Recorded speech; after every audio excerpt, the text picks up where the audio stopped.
ഒരു 2ാം ക്ലാസ്സുകാരന്റെ പാഠപുസ്തകത്തിൽ ഇതുപോലെ ഫെയർ, അഗ്ലി എന്ന് വേർതിരിച്ച് കാണിച്ച് ഒരു 6 വയസ്സുകാരന്റെ മനസ്സിൽ അവനെ പറഞ്ഞു പഠിപ്പിക്കുന്ന വ്യക്തമായ ജാതിയുടെ രാഷ്ട്രീയം.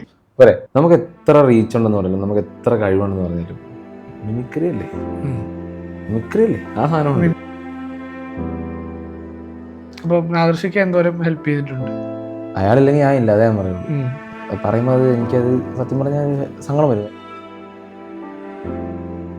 ദൈവത്തെ പോലെ ഞാൻ കാണുന്നു. ഞാൻ എൻ്റെ ഗോഡ് ഫാദർ ആക്കി വെക്കുകയാണെങ്കിൽ പുള്ളി, ഞാൻ നാളെ എന്തെങ്കിലും ആയാലും ഞാൻ പറയും അതിനൊക്കെ റീസൺ അയാളാണ്. വേറെ ആരും എന്നെ അത്ര സപ്പോർട്ട് ചെയ്തിട്ട്. പലരും ഈ ഫീൽഡിൽ വെട്ടാനേ നോക്കൂ. ഒരാൾ കയറി വന്ന വേറൊരാൾക്ക് പ്രശ്നം. വീട്ടുകാരെ വിളിക്കുന്ന പേഴ്സണൽ മെസ്സേജ് വന്നു കഴിഞ്ഞാൽ അപ്പോൾ ഇവരറിയും. ഞങ്ങൾക്കിത് അറിയാത്തവരോ നമുക്ക് തെരുവറ അറിയാത്ത ആൾക്കാരൊന്നും അല്ലല്ലോ. Welcome to another episode of talking point. ഇന്ന് നമ്മളോട് ചേരുന്നത് മിമിക്രി ആർട്ടിസ്റ്റ്, ഡബിങ് ആർട്ടിസ്റ്റ്, അതേപോലെ തന്നെ ആക്ടറൊക്കെ ആയിട്ട് വരുന്ന അശ്വന്ത് ഏട്ടനാണ്. So welcome to show. Thank you. So ഈ ഒരു മിമിക്രി എന്നുള്ളൊരു ജേർണി സ്റ്റാർട്ട് ചെയ്തിട്ട് ഇപ്പോൾ ഒരു 8 കൊല്ലത്തോളമായി. അപ്പോൾ ആ ഒരു കഴിവ് നമ്മുടെ ഉള്ളിൽ തന്നെ ഉണ്ട് എന്നുള്ളൊരു രീതിയിലൊക്കെ എപ്പോഴാണ് തോന്നി തുടങ്ങിയത്? ആ ഒരു ജേർണി എങ്ങനെയാണ് സ്റ്റാർട്ട് ചെയ്തത്? 8ാം ക്ലാസ്സിൽ വെച്ചാൽ സ്റ്റാർട്ട് ചെയ്യുന്നത്. ഫസ്റ്റ് ആദ്യമായിട്ട് 8ാം ക്ലാസ്സിൽ വെച്ച് മിമിക്രി നമ്മുടെ ടീച്ചേഴ്സിനൊക്കെ കളിയാക്കാൻ വേണ്ടി ചെയ്തു തുടങ്ങിയതാണ്. പിന്നീട് 10ാം ക്ലാസ് വരെ ചെയ്തു. വലിയ കാര്യമായിട്ടൊന്നുമില്ല. പണ്ടത്തെ MG സോമൻ സാർ അങ്ങനത്തെ കുറേ ഓൾഡ് വോയിസൊക്കെ, അന്ന് അതാണ് ട്രെൻഡ്. ചെയ്ത് കഴിഞ്ഞ് പിന്നീട് ബെസേലിയസ് കോളേജിലെത്തി ഡിഗ്രി. ആ സമയത്താണ് എനിക്ക് ബ്രേക്ക് ത്രൂ കിട്ടുന്നത്. അവിടുത്തെ ഓഡിയൻസിൻ്റെ എനർജി ഇപ്പോഴും, ഞാൻ ഇത്രയും സ്ഥലത്ത് പോയി പ്രോഗ്രാം ചെയ്യണമെങ്കിൽ അവിടുത്തെ ഒരു സപ്പോർട്ട് എനിക്കങ്ങ് ഫീൽ ചെയ്തിട്ടില്ല ഇത്രയും നാളായിട്ട്. നമ്മൾ ചെയ്യുന്നൊരു മിനിമം പെർഫെക്ഷൻ ആണെങ്കിൽ പോലും അവരത് സപ്പോർട്ട് ചെയ്ത് നമ്മളെ ടോപ്പിൽ കൊണ്ട് കയറ്റും. അതാണ് അതിനകത്തൊരു വലിയ ഘടകം. അവിടെ ചെന്നപ്പോൾ എനിക്ക് ഞാൻ ചെയ്യുന്ന 1-2 സ്റ്റാർ ചെയ്താൽ പോലും എനിക്ക് അവർ കൈയടിച്ച് സപ്പോർട്ട് ചെയ്തതുകൊണ്ട് എൻ്റെ എണ്ണം കൂട്ടാൻ ഞാനും ഇങ്ങനെ പരിശ്രമിച്ചുകൊണ്ടിരിക്കും. സീരിയസ് കോളേജാണ് ഈ പറഞ്ഞ പോലെ ഒരു ബ്രേക്ക് ത്രൂ വന്നത്. അവിടെ MG യൂണിവേഴ്സിറ്റി പ്രൈസ് അടിച്ചതിന് ശേഷം കോമഡി ഉത്സവത്തിൻ്റെ ഓഡീഷൻ വരുന്നു. 4 തവണ ഓഡീഷൻ അറ്റൻഡ് ചെയ്ത് കിട്ടിയില്ല. 5ാമത്തെ ഓഡീഷനാണ് എനിക്ക് കിട്ടുന്നത്. അതിൻ്റെ കൂടെ ഒരു പയ്യനുണ്ടായിരുന്നു, സന്ദീപ് എന്ന് പറഞ്ഞാൽ. അവനാണ് മിമിക്രിയിൽ ഇങ്ങനെ ബൂസ്റ്റപ്പ് ചെയ്ത് ഇങ്ങനെ ഒരു സംഭവം. പിന്നെ അത് അങ്ങനെ ട്രാക്കായി പോയി. അവന് പെർഫെക്ഷൻ, നമ്മൾ ചെയ്യുന്ന സാധനം തെറ്റാണോ ശരിയാണോ എന്ന് നമുക്ക് പറഞ്ഞു തരാൻ ഒരാളുണ്ടെങ്കിൽ കറക്റ്റാണ്. അത് അവനത് നന്നായിട്ട് പറയും. എന്നെ സന്തോഷിപ്പിക്കാണ്ട് നല്ലതെന്നൊരിക്കലും പറയത്തില്ലായിരുന്നു. അങ്ങനെ ആ ഒരു വ്യക്തിയാണ് ലൈഫിൽ ഇതായിട്ട് വന്നത്. അങ്ങനെയൊക്കെ തന്നെ. അപ്പോൾ സ്കൂൾ കാലഘട്ടത്തിൽ മത്സരങ്ങളിലൊക്കെ പങ്കെടുക്കുമായിരുന്നു? പക്ഷെ പ്രൈസ് ഒന്നും കിട്ടുന്നില്ല. ആക്ച്വലി പറയണമെങ്കിൽ എനിക്ക് ഇതുവരെ പ്രൈസ് കിട്ടിയിട്ടില്ല. സെക്കൻഡ്, തേർഡ് അതൊക്കെ വന്നിട്ടുള്ളൂ. ഒരു സത്യം പറഞ്ഞാൽ ഒരു തരത്തിലും ഫസ്റ്റിലേക്ക് എത്തിയിട്ടില്ല ഇതുവരെയായിട്ട്. ഒന്നോർത്ത ഫസ്റ്റ് കിട്ടാത്തതല്ലെന്ന് ഞാൻ പറയുള്ളൂ. കാരണം പക്ഷേ ഇപ്പം നോക്കുമ്പോൾ കേരളത്തിലെ ഞാൻ നോക്കുവാണെങ്കിൽ ചേട്ടൻ ഉൾപ്പെടെ 3 പേരാണ് ലീഡിങ് ആയിട്ട് ഇപ്പം മിമിക്രിയിൽ നിൽക്കുന്നത്. മഹേഷ് ചേട്ടനും സിദ്ദിഖേട്ടനും ചേട്ടനുമാണ് ഇപ്പം ലീഡിങ് ആയിട്ട് നിൽക്കുന്നത്. അത് തന്നെ വലിയൊരു കാര്യമായിട്ടുണ്ട്. ഇപ്പോൾ അത് അവന്മാര് അത്ര ഹാർഡ് വർക്ക് ചെയ്യുന്നുണ്ട്. ഞാൻ അങ്ങനെ അതിന് വേണ്ടിയിട്ട് പണിപ്പെടാനോ അങ്ങനെ ഇവനൊക്കെ അറിയാം. ഞാൻ അങ്ങനെ അതിന് വേണ്ടി ഫുള്ള് കൊടുത്ത് നിൽക്കാറില്ല സത്യം പറഞ്ഞു കഴിഞ്ഞാൽ. മിമിക്രി ഫോർ മീ മിമിക്രി എന്ന് പറയുന്ന ഒരു വഴിയാണ്. അതാണ് എനിക്ക് റൂട്ടാണ് പോകാനുള്ള. ഫോർ ആക്ടിങ് നോക്കുന്നില്ല. ആക്ടിങ് നല്ല സാധനം കിട്ടിയാൽ ചെയ്യും, ആരായാലും ചെയ്യും. എന്ന് പറഞ്ഞാൽ നമ്മൾ ഒരു ഫിലിം മേക്കർ ആവുക, നല്ലൊരു സ്ക്രീൻ പ്ലേ എഴുതുന്ന ആളാവുക, അങ്ങനത്തെ പരിപാടിയൊക്കെയാണ് എനിക്ക് ആഗ്രഹം. ബാക്ക് സൈഡിൽ വർക്ക് ചെയ്യുക, കുറേ നല്ല കാര്യം, അപ്പം നല്ലൊരു പടം എടുക്കുക, അങ്ങനത്തെ കാര്യങ്ങളാണ്. അപ്പോൾ ഇതിനകത്തേക്ക് കണക്ട് ചെയ്യാനുള്ള വഴി. ഇപ്പം ബ്രോ പറഞ്ഞ പോലെ 3 പേര്, ഇപ്പം ഞങ്ങൾ 3 പേര് നിൽക്കുന്നുണ്ടെങ്കിൽ മഹേഷ് എന്ന് വെച്ച് കഴിഞ്ഞാൽ മഹേഷ് ത്രൂ ഔട്ട് മിമിക്രിക്ക് വേണ്ടി ജീവിക്കുന്ന ഒരുത്തനാണ്. ഓക്കെ. അവൻ്റെ അടുത്ത് നമുക്ക് അവൻ്റെ ശബ്ദം കേൾക്കുന്നത് വളരെ റെയറാ. റിയൽ ലൈഫ് എപ്പോഴും ഓരോ ഇതുമായിട്ട് എപ്പോഴും കണക്റ്റഡ് ആയിരിക്കും. സിദ്ദിഖും ഏകദേശം അങ്ങനെയാണ്. ഭയങ്കര മിമിക്രി ഡെഡിക്കേറ്റഡ് ആയിട്ട് നിൽക്കും. ഞാനും അങ്ങനെ അല്ലെന്നല്ല, ആണ്, പക്ഷെ പൂർണ്ണമായിട്ട് അതിന് വേണ്ടി നിൽക്കാറില്ല. കാരണം എനിക്ക് അറ്റ് ദ സെയിം ടൈം വേറെ കണ്ടന്റ് റൈറ്റിംഗ് ഇഷ്ടമാണ്. ഞാൻ PT ടീച്ചറാണ് സ്കൂളിൽ. അപ്പോൾ എനിക്ക് എൻ്റേതായ കാര്യങ്ങൾ ഇങ്ങനെ മൾട്ടി ടാസ്കിങ് ചെയ്യാൻ എനിക്കിഷ്ടം. അപ്പം എൻഡ് ഓഫ് ദി ഡേയിലൊക്കെ തന്നെ എനിക്ക് മിമിക്രി ആർട്ടിസ്റ്റ് എന്നുള്ള രീതി അറിയപ്പെടേണ്ട ആണ് എൻ്റെ ആഗ്രഹം. അങ്ങനെ വരരുത്, അവിടെ ഒതുങ്ങി പോകാൻ പാടില്ലല്ലോ. പിന്നെ ഫസ്റ്റ് കിട്ടാത്തതും സെക്കൻഡ് കിട്ടാത്തതും നല്ലതെന്ന് ഞാൻ പറയുള്ളൂ. കാരണം കിട്ടുന്നവരെ നമ്മളിങ്ങനെ വർക്ക് ചെയ്തുകൊണ്ടിരിക്കുമല്ലോ. അപ്പോൾ ഇപ്പം സ്കൂളിലൊക്കെ ആണെങ്കിലും ഇപ്പം മിമിക്രി മാത്രമല്ല സ്പോർട്സിലൊക്കെ കുറെ പങ്കെടുക്കാറില്ല. അതിൽ നല്ല പ്രൈസ്. അത്ലറ്റിക്സ് ആയിരുന്നു ഇവന്റ്. അത്ലറ്റിക്സിൽ അത്യാവശ്യം CBSE ഞാൻ പഠിച്ചത്. CBSE പഠിച്ച സമയത്ത് എനിക്ക് അത്യാവശ്യം ആ ഒരു ഇതിന് സ്റ്റേറ്റ് ലെവൽ കോമ്പറ്റീഷൻ്റെ പ്രൈസ് വന്നിട്ടുണ്ട്. കോക്കോ എന്ന് പറഞ്ഞ ഗെയിമായിരുന്നു മെയിനായിട്ട് ഫോക്കസ് ചെയ്യുന്നത്. അതിനകത്ത് സ്റ്റേറ്റ് ലെവലിൽ ക്യാപ്റ്റൻസി വരെ പോകാൻ പറ്റിയിട്ടുണ്ട്. കേരള ടീമിൻ്റെ റെപ്രസെൻറ്റേറ്റീവ് വരെ പോകാൻ പറ്റിയിട്ടുണ്ട്. അതൊക്കെയാണ് സ്പോർട്സിൽ അച്ചീവ്മെൻറ്റ്. ഇപ്പം ഞാൻ ജയിപ്പിക്കുന്ന ടീം, ഞാൻ പഠിച്ച സ്കൂളിൽ തന്നെ ഞാൻ കോക്കോ ജയിപ്പിക്കുന്നുണ്ട്. എൻ്റെ പഠിച്ച് കുറേ അടിപൊളി കിടിലം പിള്ളേരെ കിട്ടിയതുകൊണ്ട് അവർ ഒരു 2-3 വർഷമായിട്ട് അവർ ഡിസ്ട്രിക്ട് ചാമ്പ്യൻസാണ്. കോക്കോ എന്ന് പറയുന്നത് വിവേകാനന്ദ വിദ്യാമന്ദിർ സ്കൂളിലെ പിള്ളേർ. ആ പിള്ളേരാണ് അവിടെയാണ് ഇപ്പോൾ PT ട്രെയിനറായിട്ട്. ആ PT അവരെ കോക്കോ മാച്ച് ഇത് ഗെയിം ചെയ്യിപ്പിക്കാനായിട്ട് ഓക്കെ. അതാണ് ഇപ്പോഴത്തെ പരിപാടി. അതിപ്പോൾ അത് കിട്ടും. എത്ര നാളായി? അത് 4 വർഷത്തിന് മുകളിലായി. ഇപ്പൊ കഴിഞ്ഞ 2 വർഷമായിട്ട് അവര് 3 വർഷമായിട്ട് അവര് ചാമ്പ്യൻസ് ആണ്. ആദ്യത്തെ വർഷം ഒരെണ്ണത്തിൽ തുടങ്ങി ഇപ്പൊ ഗേൾസിലൊക്കെ 4 ടീമുണ്ട് ആണ് അവിടുത്തെ. ഈ ഒരു മിമിക്രി എന്ന് പറയുമ്പോൾ നമുക്ക് ഒത്തിരി ഒബ്സർവേഷൻ, അപ്പം സൗണ്ട് എന്നതിലുപരി ഒരു നമ്മുടെ മാനറിസം പിടിക്കാൻ നോക്കുക. അപ്പം അതൊക്കെ എന്തോരം ഒബ്സർവേഷൻ അല്ല എന്തൊക്കെയാണ് മെയിനായിട്ട് ശ്രദ്ധിക്കുക? ഇപ്പൊ തന്നെ ഇപ്പം ഉദാഹരണത്തിന് ഞാനിപ്പോൾ ഇട്ടിരിക്കുന്നത്, അപ്പോൾ എന്നെ ഒന്ന് ചെയ്യണമെന്നുണ്ടെങ്കിൽ ചേട്ടനെ അതിന് മാത്രം ഇപ്പോൾ ഈ ഒരു ടൈമിലും ഒബ്സർവ് ചെയ്തുകൊണ്ടിരിക്കുകയാണോ, അതേപോലെ കീനായിട്ടുള്ള ഒബ്സർവേഷൻ വേണോ? എല്ലാവരും ഞാൻ പറയത്തില്ല. ഇപ്പം പറയണമെങ്കിൽ എനിക്കൊരു ആക്ടറിനെ പഠിക്കണമെന്നുണ്ടെങ്കിൽ ഫസ്റ്റ് ഞാൻ നോക്കുന്നത് അയാളുടെ സംസാര ശൈലി, സംസാരിക്കുന്ന രീതി, റൂട്ട്, മോഡുലേഷൻ, സ്ലാങ്, ഇതെല്ലാം അതാണ് ആദ്യം പഠിക്കുന്നത്. അവർ പറയുന്ന രീതി ആദ്യം പഠിച്ചെടുക്കണം. ഇപ്പം പൃഥ്വിരാജ് പക്ക ഫ്ലുവൻ്റായിട്ട് മലയാളവും ഇംഗ്ലീഷും സംസാരിക്കുന്ന ഒരു വ്യക്തിയാണ്. ആ ഫ്ലുവൻസി ഉണ്ടാവും. തിരിച്ചിപ്പുറത്തേക്ക് സൗബിൻ എന്ന് വെച്ച് കഴിഞ്ഞാൽ അങ്ങനെയല്ല, പറയുന്നതിന് സ്പീഡ് ഉണ്ടാവും, ക്ലാരിറ്റി കുറവായിരിക്കും, അങ്ങനെ കുറേ കാര്യങ്ങളുണ്ട്. അപ്പം ആദ്യം പഠിക്കുന്ന മോഡുലേഷനും സ്ലാങ്ങുമാണ്. അത് രണ്ടും പഠിച്ചാൽ പിന്നെ ഓട്ടോമാറ്റിക്കലി ശബ്ദം നമുക്ക് തപ്പിയെടുക്കാവുന്നുള്ളൂ. ഞാൻ അങ്ങനെയാണ് എൻ്റെ റൂട്ട്. ഇപ്പം സിദ്ധിയും ഞങ്ങൾക്ക് ഇരിക്കാൻ നേരത്ത് ഞങ്ങളിങ്ങനെ പെട്ടെന്ന് ആ ഒരു പിന്നെ മിമിക്രി ചെയ്തു തുടങ്ങുമ്പോൾ ഓട്ടോമാറ്റിക്കലി ശരീരഭാഷ അതിനകത്തേക്ക് വരുന്നതാണ്. അല്ല ആദ്യം പഠിക്കാൻ പറ്റത്തില്ല. എന്ന് വെച്ചാൽ നമ്മൾ ചെയ്യേണ്ട സമയത്ത് ഇങ്ങനെ ഓട്ടോമാറ്റിക്കലി അതിനകത്തേക്ക് ആയിപ്പോവും. നമ്മള് മെയിനായിട്ട് നമ്മുടെ ഈ ഷൈൻ ചേട്ടൻ്റെ ഒക്കെ സാധനം പിടിക്കുന്നത്. ഇപ്പൊ സിദ്ദിഖ് ചെയ്യുന്ന സമയത്ത് ഞാൻ ശ്രദ്ധിച്ചിട്ടുണ്ട്. സിദ്ദി ചെയ്യുന്ന സമയത്ത് സിദ്ദിഖെന്നല്ല ആര് ചെയ്താലും അതിനകത്ത് എന്താ പറയുക എന്ന് പറയുന്നത്, നമുക്ക് പറയുന്നത് ആ സാധനം പറയുന്നതിനൊക്കെ കുറച്ചുകൂടെ എന്തോ ഇപ്പൊ പറയുക എന്ന് പറഞ്ഞാൽ ഇങ്ങനെ ആകുമ്പോൾ നമുക്ക് അങ്ങനെ അയാളെ പോലെ ആയി മാറുമ്പോൾ നമുക്ക് ആ ശബ്ദം കുറച്ചുകൂടെ കിട്ടും. അത്രേ ഉള്ളൂ അതിനകത്തെ കാര്യം. പിന്നെ മിമിക്രി എന്ന് പറയുന്നത് പുറമേ നോക്കിയിട്ട് നമുക്ക് വിലയിരുത്താൻ ആർക്കും പറ്റും. ഇത് ഒന്ന് ട്രൈ ചെയ്യണം. ട്രൈ ചെയ്തിട്ട് ഇത് എവിടെ വരെ പോകും നോക്കണം. അങ്ങനെ ട്രൈ ചെയ്തവരാരും നമുക്കൊരിക്കലും നമ്മുടെ ഇതിനെ ഫോൾട്ടിനെ പറ്റി അങ്ങനെയൊന്നും പറയത്തില്ല. പക്ഷേ ഇത് മിമിക്രി ഭയങ്കര ടാസ്ക്കാണ്. നല്ലോണം പഠിക്കണം. ഇപ്പോൾ എന്ന് വെച്ച് കഴിഞ്ഞാൽ സോഷ്യൽ മീഡിയ എന്താണ് നെഗറ്റീവ് അതിനെ ഹൈപ്പ് ചെയ്യുന്നത്. എന്താണ് നെഗറ്റീവ് നല്ല ചെയ്ത് കഴിഞ്ഞാൽ നമുക്ക് കിട്ടത്തില്ല. അത് നമ്മൾ നെഗറ്റീവ് സൈഡിൽ വർക്ക് ചെയ്ത് കഴിഞ്ഞാൽ നമുക്ക് കിട്ടും. പിന്നെ ഹെയ്റ്റ് ക്യാമ്പയിനിങ് കാര്യങ്ങളൊക്കെ ഉണ്ടാവും.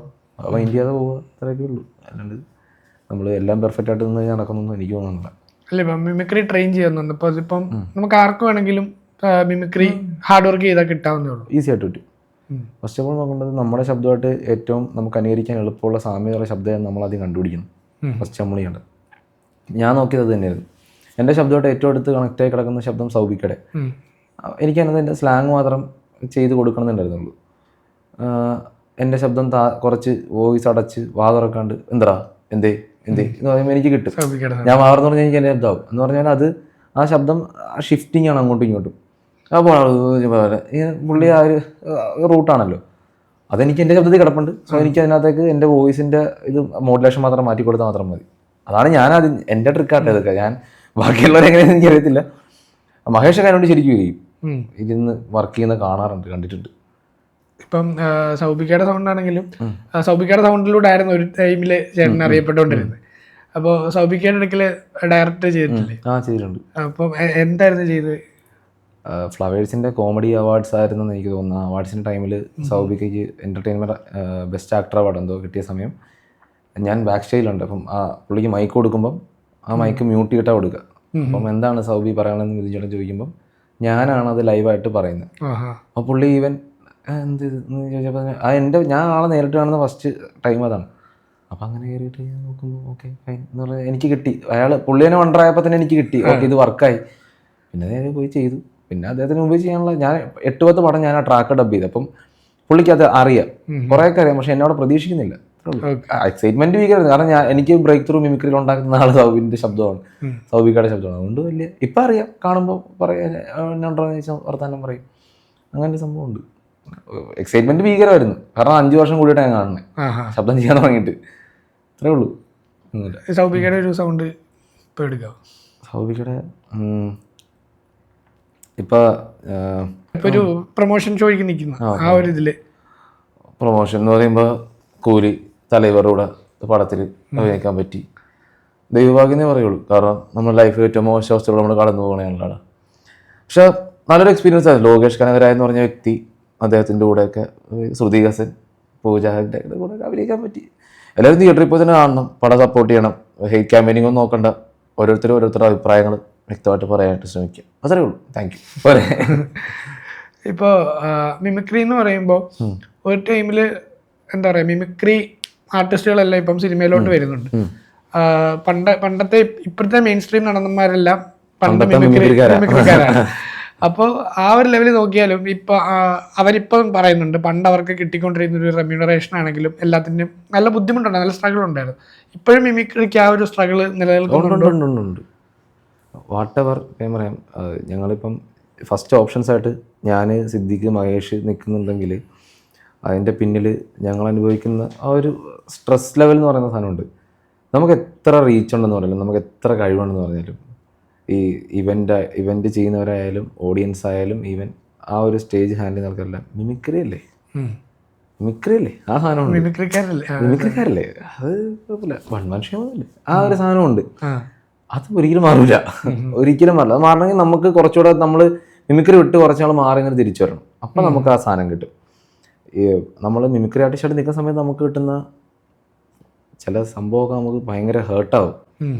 വിശാലി ചേട്ടൻ ചില കഥകളൊക്കെ പറഞ്ഞില്ലേ, ഇറങ്ങി നിൽക്കാൻ പറഞ്ഞെന്ന് പറഞ്ഞാൽ നമുക്കൊക്കെ ഉണ്ടായിട്ടുണ്ട്. ഞങ്ങളെ പരിപാടിക്ക് വിളിച്ചിട്ട് നമുക്ക് പൈസ തരാതെ പോയ ആൾക്കാർ വരെ നമുക്കറിയാം എപ്പോഴും. പക്ഷെ അവരുടെ കയ്യിൽ നിന്ന് ഇപ്പോൾ കൂടുതൽ കയ്യിൽ മേടിക്കാൻ പറ്റുന്നുണ്ട്, അത്രേ ഉള്ളൂ. നമ്മൾ പറ്റിക്കപ്പെടും ഈ ഫീൽഡ് ഭയങ്കരമായിട്ട്. പിന്നെ പൈസ തരാൻ ആളുകൾക്കുള്ള മടി. അതുകൊണ്ട് ഇത് പണ്ടെന്ന് പറയാൻ 100-ൽ ഒരാൾ മിമിക്രി, ഇപ്പം 100-ൽ 90 പേര് മിമിക്രി ചെയ്യുന്നതുകൊണ്ട് ഞാൻ ഇല്ലെങ്കിൽ വേറെ ആൾ നാളെ വരും, ഉറപ്പാണ്. ഞാൻ ഇല്ലെങ്കിൽ ഞാൻ ചെയ്യുന്നതുകൊണ്ട് ഞാനായിട്ട് വേറെ ആൾക്കാർ നിൽപ്പുണ്ട്. നമ്മൾ കൊടുക്കുന്ന ഔട്ട് അത്ര ബെസ്റ്റായിട്ട് കൊടുക്കാന്നുള്ള അത്ര നമുക്ക് കുറേ പേര് മിമിക്രി ചെയ്യുന്നുണ്ട്. കാരണം ഇഷ്ടം പോലെ ഉണ്ട്. കഴിഞ്ഞ ദിവസം സിദ്ദിഖേട്ടൻ ഇതേപോലെ ഇപ്പം വൈകിട്ട് ചില ദിവസങ്ങളിൽ ലൈവ് പോകുന്നുണ്ട്. ലൈവ് പോകുന്ന ടൈമില് അന്നേരം തന്നെ റിക്വസ്റ്റ് ഇട്ട് കയറുന്ന ആൾക്കാര് കുറെ പേര് മിമിക്രി മാറ്റി സിദ്ദിഖേട്ടൻ കഴിഞ്ഞ ദിവസം പറഞ്ഞ നീ സ്ഥിരമാക്കാം, വൈകുന്നേരങ്ങളിൽ ഇത് സ്ഥിരമാക്കാം എന്നുള്ളത് ഇപ്പുണ്ട്. അവൻ എനിക്ക് ഈ ഫീൽഡിനകത്തുനിന്ന് കിട്ടിയ ഞങ്ങൾ തമ്മിൽ ഭയങ്കര കണക്റ്റഡാ. ഞാനും സിദ്ദിഖും തമ്മിൽ ഇതിനു മുമ്പേ അറിയാമായിരുന്നു? ഇല്ല, ഞങ്ങൾ കോമഡി സദ്യ വന്നപ്പോൾ തൊട്ട് അറിയുന്ന. പക്ഷെ ഞങ്ങൾ ഇപ്പോൾ ഒരു 7-8 വർഷത്തിന് മുകളിലായി. 8 വർഷമായിട്ട് ഞാൻ സിദ്ദിഖ് തമ്മിൽ ഭയങ്കര ബോണ്ടിങ് ഉണ്ട്. ലൈക്ക് മിമിക്രി ആർട്ടിസ്റ്റ് സാധാരണ ഈഗോ വരും, കാരണം ചെയ്യുന്ന സാധനങ്ങളെല്ലാം ഒരേ ഐറ്റം ആണ്. അപ്പോൾ അതിനുവേണ്ടി ഒരു ഇടിയും ബഹളം ഉണ്ടാവും എപ്പോഴും. അതെനിക്ക് ചെയ്യണം, ഇതെനിക്ക് ചെയ്യണം, കൂടുതൽ കേട്ടിട്ട് എനിക്ക് ചെയ്യണം. അത് അങ്ങനത്തെ സംഭവമില്ല. അപ്പോൾ അവൻ ചെയ്ത റോങ് ആണ്, കേടാ നീ അത് വേണ്ട, തോൽവിയോ ഞാൻ ചെയ്യാം എന്ന് പറഞ്ഞ് അങ്ങനെ ചെയ്യുമ്പോൾ അത് അക്സെപ്റ്റ് ചെയ്യാനുള്ള മൈൻഡ് സെറ്റ് അവനും എനിക്കും ഉണ്ട്. ഞങ്ങളെ കണക്ട് ചെയ്യുന്ന ഒരു കോമൺ ഫാക്ടർ അതിനിടയിലും ഉണ്ട്. അതുകൊണ്ടായിരിക്കാം മേ ബി ഞാനും അവന് തമ്മിൽ നല്ല ബോണ്ടിങ് ഉണ്ട്. കൂടുതൽ ഈ മിമിക്രിനെ പറ്റി സംസാരിക്കാൻ ഞങ്ങൾ തന്നെ വിളിക്കാറില്ല സത്യം പറഞ്ഞാൽ. പേഴ്സണലായിട്ടുള്ള കാര്യങ്ങളൊക്കെ ആയിട്ടും വീടും തമ്മിൽ ഞങ്ങൾ കണക്റ്റഡാണ്. അപ്പം ട്രിപ്പ് പോകുന്നതാണെങ്കിലും ഒക്കെ അവനുമായിട്ട് ഞങ്ങൾ ഒരു ബോണ്ടിങ്ങുകളുണ്ട്. അങ്ങനെ അവൻ ആലുവ, ഞാൻ വൈക്കം. പക്ഷെ ഞങ്ങളുടെ കോമൺ ഫ്രണ്ട് സർക്കിളിൽ എല്ലാവരും ഒരുമിച്ചായിരിക്കും. മഹേഷ് അറിയാം, നമ്മൾ ബോണ്ടിങ് കാണുമ്പോൾ വീണ്ടും സംസാരിക്കും. വാട്സാപ്പിലും ഇതുപോലെ കാണുമ്പോഴൊക്കെ ഉള്ള കോണ്ടല്ല അത്ര ഒരു എന്താ പറയുക, അവന് ആ ഒരു അതിനകത്തേക്ക് എത്തിയിട്ടില്ല മഹേഷുമായിട്ട്. പക്ഷെ സിദ്ദിഖ് അങ്ങനെയല്ല. സിദ്ദിഖ് അത് ബേസിൽ ബെന്നി എന്ന് പറഞ്ഞ ആർട്ടിസ്റ്റ് ഉണ്ട്, ബേസിലുമായിട്ട് ഞങ്ങൾ അങ്ങനെയാണ്. പിന്നെ കുറേ സീനിയർ ആർട്ടിസ്റ്റ് ഉണ്ടായിരുന്നു അവരൊക്കെ. ഇപ്പോൾ ആദർ സുകുമാരൻ എന്ന് പറഞ്ഞ കാതലിന്റെ റൈറ്റർ, പുള്ളി മിമിക്രി ആർട്ടിസ്റ്റാ, കിട്ടുന്ന മിമിക്രി ആർട്ടിസ്റ്റാ. പുള്ളി നിർത്തിയിട്ട് പോയത് അതിന് വേണ്ടിയിട്ട്. അതുകൊണ്ട് പുള്ളിക്ക് അവിടെ എത്താൻ പറ്റി. അതിൻ്റെ ഇത് പോകും. നമുക്കിനി ചെറിയൊരു ഗെയിമിലോട്ട് പോകാം. നമ്മളിപ്പോൾ ഒരു 24 നമ്പറുകൾ എഴുതി വെച്ചു. ഇതിൻ്റെ എല്ലാം പിറയിലൊരു ഫോട്ടോസ് ഉണ്ട്. ചേട്ടന് കുറച്ച് നമ്പർ ചൂസ് ചെയ്യുക. അപ്പോൾ ചേട്ടന് പറ്റുന്ന ഒക്കെയാണ്. ഉറപ്പാണ്? 4 പ്രണവ് മോഹൻലാലിൻ്റെ ഹൃദയം എന്ന് പറഞ്ഞ അവിടെ തന്നെ. മോശം വിചാരിക്കില്ലെങ്കിൽ ഞാനൊരു കാര്യം ചെയ്യട്ടെ. പൊറോട്ടയും ബീഫും ഇഷ്ടമാണ്. ഇന്ന് രാത്രി ഞാൻ നല്ല കിടലം പൊറോട്ട ഇട്ടുന്നൊരു സ്ഥലത്ത് കഴിക്കാൻ പോകുന്നുണ്ട്. പോരുന്നോ എൻ്റെ കൂടെ? പോരെ? അത് വർക്കായി. ഇനി ഉണ്ടോ? ഒരു 3 കൂടെ ചൂസ് ചെയ്തു. 4 എടുത്ത് നമ്പർ പറ രാവിലെ. നമ്പർ പറ. 3 അത് ഫോളോ ചെയ്യാൻ ചാൻസ് ഉണ്ട്. നമ്പർ 3 ഇത് കണ്ടല്ലേ, സൗഭിക ചെയ്തായിരുന്നുണ്ട്. അടുത്ത് 16 അധികം 6 1 7 പൃഥ്വിരാജ്. പൃഥ്വിരാജിന്റെ ഡയലോഗ് ഇത് പറയും. ഇതെടുക്കാം, ജനഗണമന. ഒരു 2ാം ക്ലാസ്സുകാരന്റെ പാഠപുസ്തകത്തിൽ ഇതുപോലെ ഫെയർ അഗ്ലി എന്ന് വേർതിരിച്ച് കാണിച്ച് ഒരു 6 വയസ്സുകാരന്റെ മനസ്സിൽ അവനെ പറഞ്ഞു പഠിപ്പിക്കുന്ന വ്യക്തമായ ജാതിയുടെ രാഷ്ട്രീയം, the politics of discrimination, the politics of hate. എന്തിന് ഈ കാണുന്ന കോടതിയെ പോലും കണ്ടാൽ അറിയില്ല എന്ന് ചോദിച്ച പച്ചയായ ജാതിയുടെ രാഷ്ട്രീയം. പോരെ? ഞാൻ ഡബ് ചെയ്തോണ്ടിരിക്കുന്നത്, അതുകൊണ്ട് ഇത് മാത്രമേ ഓർമ്മയുള്ളൂ. ഇതിന് ഡബ് ചെയ്തിട്ടുണ്ടോ ചേട്ടൻ? സ്പോട്ട് ഡബിങ് വിഷ്വൽസ് ഒക്കെയാണ്. അടുത്തൊരു നമ്പർ 10.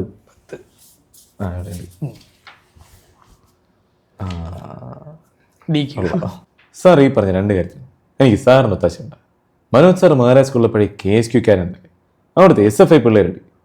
അത് അവസാനം ചെന്നല്ലേ ബസ്സിന് കല്ലെറിഞ്ഞും പോസ്റ്റ് പിടിച്ച് നടക്കുന്ന ഒരുപാട് പിള്ളേരുണ്ട് നാട്ടിൽ. കയ്യിലൊറ്റ പൈസ കാണത്തില്ല, പക്ഷെ ഒരിക്കലും ചതിക്കില്ല, വഴിയിലിട്ടച്ച് പോകത്തില്ല, അവരാഗ്രഹിച്ച നടക്കാത്താട്ടൊന്നുമില്ല. സാറാ, നിനക്ക് കേരളത്തിലെ പിള്ളേരറിയില്ല. കുരുക്ഷേത്രത്തിൽ രാവണ സംഹാരം, ആ യുദ്ധഭൂമിയിൽ സീതാ സ്വയംവരം, പ്രിയപ്പെട്ട സീതാ മഹാലക്ഷ്മിയെ ഈ റാം അയക്കുന്ന കത്ത്. പോരെ? പറ. സൂര്യ തമിഴിലോട്ട് പോയി. പ്രാക്ടീസ് സൂര്യയുടെ മറ്റേടയിലോടെ എനിക്ക് ഓർമ്മ വന്ന് എങ്ങനെയോടെ ഞാൻ എപ്പോഴും ഇരുന്നിട്ടേ സൂര്യയുടെ ഈ ഇടയ്ക്ക് ഒരു മറ്റേ ഡബില്ലേ പണ്ടത്തെ, എന്താടാ നോക്കുന്നേ, എങ്ങനെയോടെ എത്തിയെന്നാണോ അത് ഫോട്ടോ കണ്ടപ്പോൾ എനിക്ക് അത് ഓർമ്മ വന്നു. ജയഭീമിനകത്ത് ഡയലോഗ്, நான் செங்கனிக்கு வளர்ந்து கேஸ் எடுக்கவில்லை சார், ஒரு இன்னசென்ட் ட்ரைபல் உனக்கு ஜஸ்டிஸ் கிடைக்கிறதுக்கு போராடிட்டு இருக்கேன். இன்னைக்கு செங்கனி நாலு பேர் பொண்ணு காணிப்பேன், கோல நீர்களுக்கெல்லாம் ரோட்ல இறங்கி போராடுவேன், போராடுறதுக்கு லோனுக்கு ஒரு வெப்பன், தட்ஸ் ஆல். ராஜாக்கனோட சாவுக்கு காரணமான ஒவ்வொருத்தனையும் நான் விட்ட മാട്ടെ. പോരെ? ഓക്കെ. ഈ മറ്റേ കോമഡി ഉത്സവത്തിലോട്ടൊക്കെ വരുന്ന ടൈമില് അന്ന് എത്ര ആർട്ടിസ്റ്റിനെ ചെയ്യുമായിരുന്നു? 4. അതാരൊക്കെ? അത് സൗബിക, പിഷാരടി ചേട്ടൻ, നിവിൻ പോളി, പൃഥ്വിരാജ്. നിവിൻ പോളി ചേട്ടനാണ് ഏറ്റവും കൂടുതൽ ടൈം എടുത്തിട്ടുണ്ട്. 27-8 ദിവസത്തിനടുത്ത് എടുത്തിട്ടുണ്ട്. അതുകൊണ്ടുള്ള നല്ലോണം കരഞ്ഞിട്ടൊക്കെ ഇരുന്നിട്ട് ആ സമയത്ത് ഇതൊരു ത്വരയാണ് ചെയ്യാൻ വേണ്ടിയിട്ടുള്ള ഇത് കിട്ടണം എന്നുള്ളത് പെർഫെക്റ്റ് ആവാൻ വേണ്ടിയിട്ട് ഇങ്ങനെ പ്രാക്ടീസ് ചെയ്തുകൊണ്ടിരിക്കും. ഇപ്പം എത്ര ആക്ടേഴ്സിന്റെ വോയിസ് എടുക്കും? 100+ ഷുവറാണ് എന്ന് പറഞ്ഞു. ഒരു 50 പെർഫെക്റ്റ് ആയിട്ട് ചെയ്യും സ്പോട്ട് ഡബിങ്ങിൽ. എൻ്റെ ഹൈലൈറ്റഡ് ഇവന്റ് എന്ന് പറഞ്ഞാൽ സ്പോട്ട് ഡബിങ്. അത് 50 ഞാൻ പക്ക പെർഫെക്റ്റ് ആയിട്ട് ചെയ്യുള്ളൂ. സ്റ്റേജിൽ നിൽക്കുന്ന ടൈമിൽ മൈക്കും എല്ലാം നമ്മുടെ ആംബിയൻസ് കിട്ടിക്കഴിഞ്ഞാൽ താർക്കും. ഇതിന് ഇപ്പം നിലവിലുള്ള റെക്കോർഡ് അങ്ങനെ എന്തെങ്കിലും ഉണ്ടോ? അങ്ങനെയൊന്നുമില്ല. അല്ല, ഐ മീൻ ചേട്ടൻ്റെ ഇല്ല, ഒരു ആർട്ടിസ്റ്റ് ചെയ്യുന്നില്ല.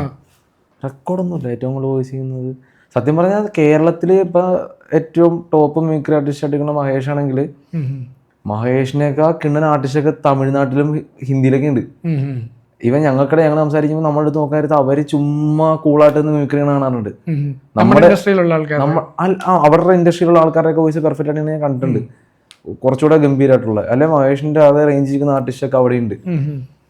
ഇതെന്ന് വെച്ച് കഴിഞ്ഞാൽ അങ്ങനെ ഇതൊന്നുമില്ല. എനിക്ക് തോന്നുന്നു ഏറ്റവും കൂടുതൽ കൗണ്ട് മിമിക്രിയിൽ ചെയ്യണ അവനാ മഹേഷാണ്. റെക്കോർഡ് അങ്ങനെ ഒന്നുമില്ല, റെക്കോർഡായിട്ടില്ല.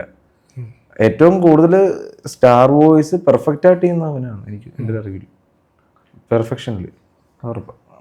ഇപ്പോ ദിലീപേട്ടനാണെങ്കിലും നാദർഷിക്കാണെങ്കിലും കുറെ ഇൻഫ്ലുവൻസ് ചെയ്തിട്ടുണ്ടല്ലോ ലൈഫിൽ. അപ്പൊ നാദർഷിക്ക എന്തോരം ഹെൽപ്പ് ചെയ്തിട്ടുണ്ട്? അയാളില്ലെങ്കിൽ ഞാൻ ഇല്ല, അതേ ഞാൻ പറയുള്ളൂ.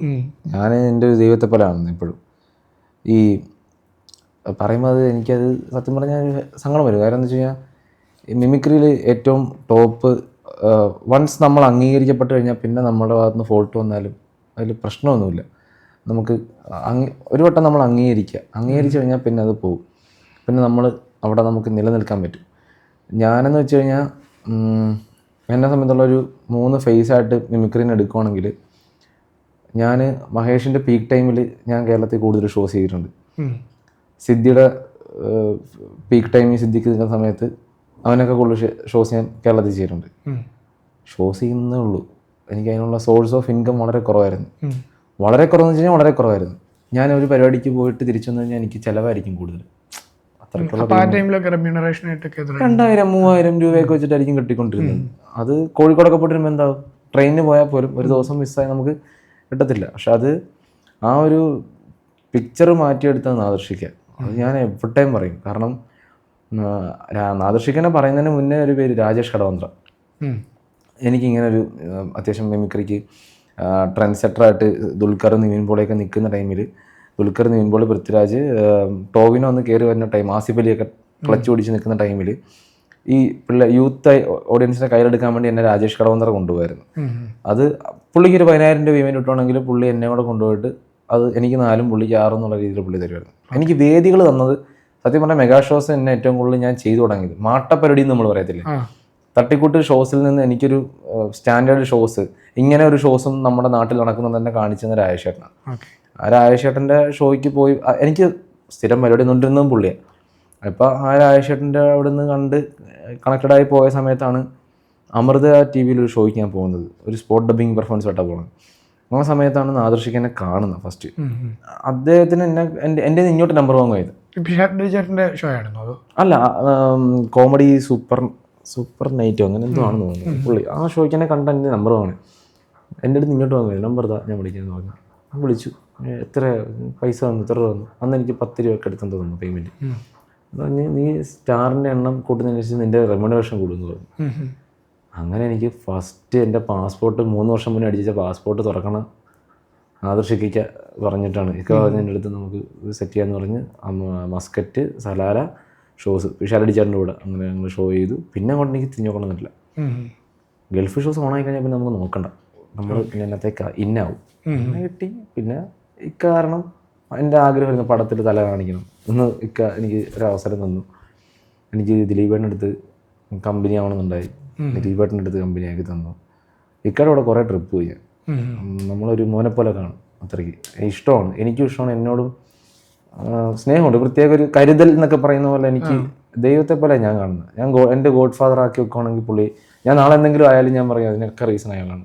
നാഷിക്ക് ഒറ്റൊരാളാണ്, വേറെ ആരും എന്നെ അത്ര സപ്പോർട്ട് ചെയ്തിട്ടില്ല. പലരും ഈ ഫീൽഡിൽ വെട്ടാനേ നോക്കുള്ളൂ. ഒരാൾ കയറി വന്ന വേറൊരാൾക്ക് പ്രശ്നം.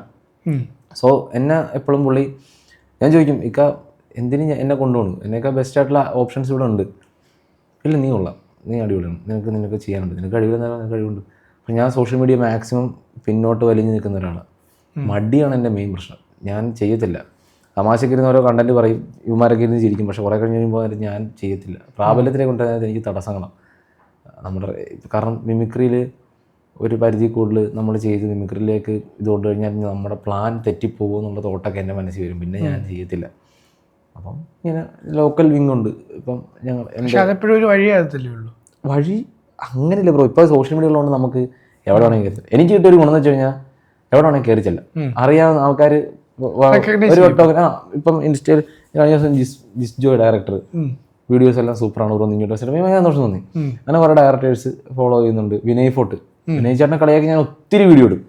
പക്ഷെ വിനയ് ചേട്ടൻ അതെല്ലാം ആ രീതിയിൽ എടുത്തിട്ട് കൊള്ളാം കൊള്ളാവുന്നവരുണ്ട് എന്ന് പറഞ്ഞ് പുള്ളി ആ മൂട്ടി എടുക്കും. വിഷ്ണു ചേട്ടനാണെങ്കിലും വിഷ്ണു കൃഷ്ണൻ, ഞാൻ അവരുടെ ഏറ്റവും കൂടുതൽ കളിയാക്കണം. വിഷ്ണു ചേട്ടൻ എൻ്റെ എല്ലാ വീഡിയോയ്ക്കും കമൻറ്റോടും ലൈക്കോടും ഷെയറും ചെയ്യും. ബിബിൻ ചേട്ടൻ അതുപോലെ.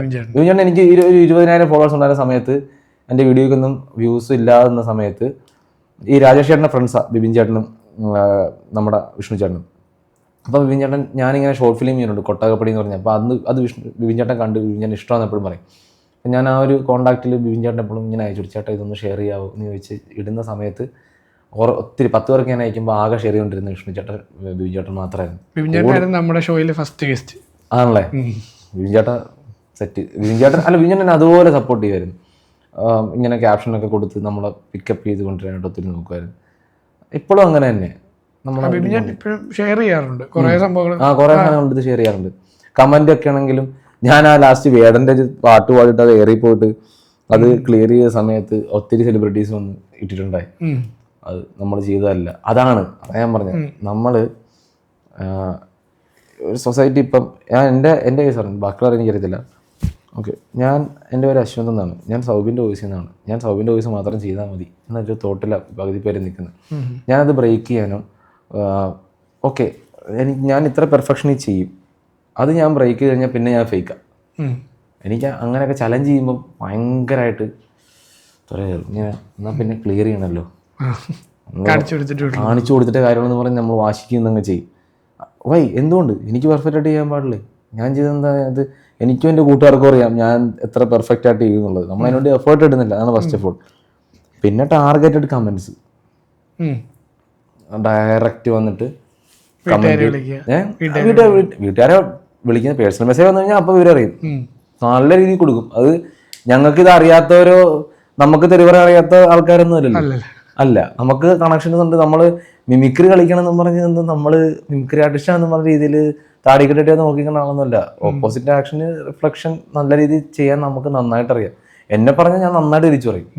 അപ്പൊ എൻ്റെ അടുത്ത് സിദ്ധു നീ ഇവിടെ പണി എന്നോട് ചോദിക്കുമ്പോൾ ഞാൻ പറയും എടാ ഞാൻ പറയും ഞാൻ അങ്ങനെയാണ്, ഞാൻ എനിക്ക് മിണ്ടാണ്ടിരിക്കുന്ന ആവശ്യമില്ല. എൻ്റെ വീട്ടുകാരെ പറഞ്ഞാൽ ഞാൻ ഉറപ്പായിട്ടും ഞാൻ ചീത്ത പറയും.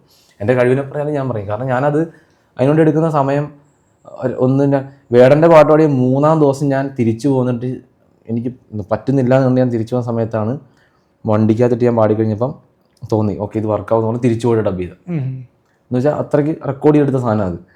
അപ്പം ആ 3 ദിവസത്തെ കഷ്ടപ്പാട് എനിക്കറിയാം. അത് വന്നിട്ട് വീഡിയോ കണ്ടിട്ട് പറഞ്ഞാൽ ഫേക്ക് ഇട്ടവന്മാരെല്ലാവരും ഇതെടുത്ത് ഞാൻ മെൻഷൻ ചെയ്തിട്ടാണ് ഞാൻ ഇട്ടെ. കുറേ പേര് അക്സെപ്റ്റ് ചെയ്തു, ഓക്കെ ഫൈൻ കൊള്ളാം. ബാക്കിയുള്ളവർ ഇപ്പോഴും ഫേക്ക് എന്ന് പറഞ്ഞിട്ടുണ്ടിരിക്കുക.